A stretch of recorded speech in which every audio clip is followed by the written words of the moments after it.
Assalamualaikum warahmatullahi wabarakatuh. Welcome back to Bincang Diva Podcast. Tebarkan manfaat, raih kebahagiaan. Bersama Dila yang bakal mengisi waktu kosong kalian dengan informasi yang menarik dong. Nah, hari ini kita bakal bahas mengenai kecerdasan emosional, dimana kecerdasan emosional ini sangat-sangat berpengaruh pada jalannya kehidupan individu. Karena mereka yang gak cerdas secara emosional biasanya bakal lebih sering menemui yang namanya konflik. Kenapa bisa gitu ya? So, kita akan bahas tuntas di sini tentang hubungannya dengan kecerdasan emosional, pengertiannya, dan apa sih komponen sehingga seseorang disebut sebagai orang yang cerdas secara emosional. Oke? Jadi tetap stay tune.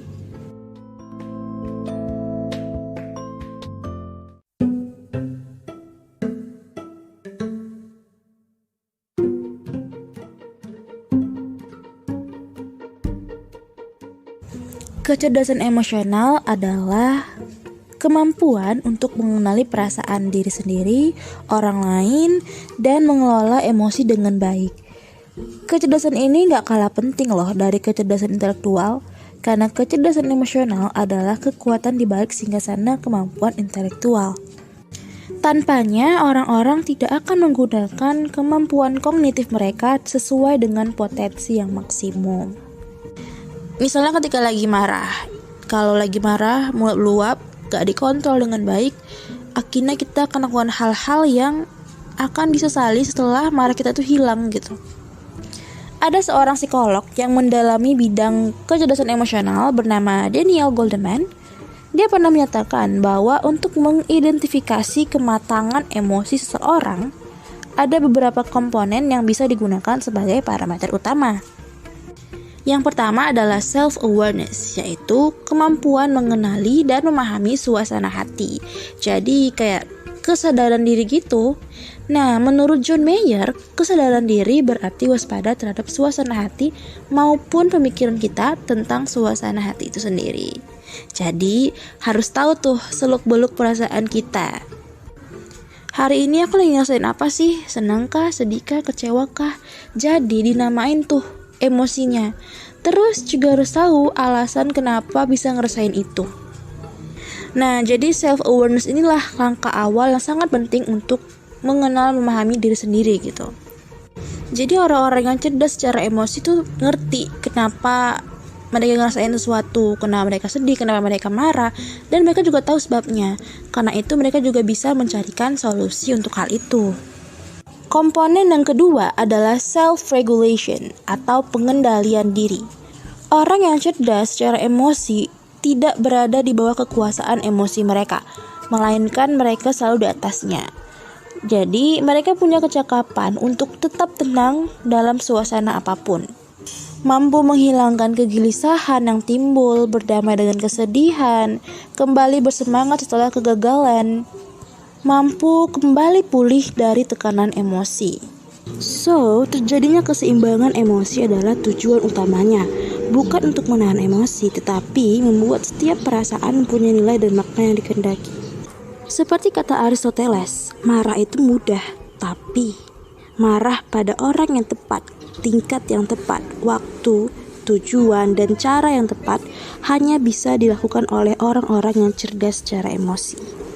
Komponen yang ketiga adalah internal motivation atau motivasi diri, yaitu kemampuan seseorang yang berkaitan dengan minat belajar dalam rangka melakukan perbaikan diri secara terus-menerus.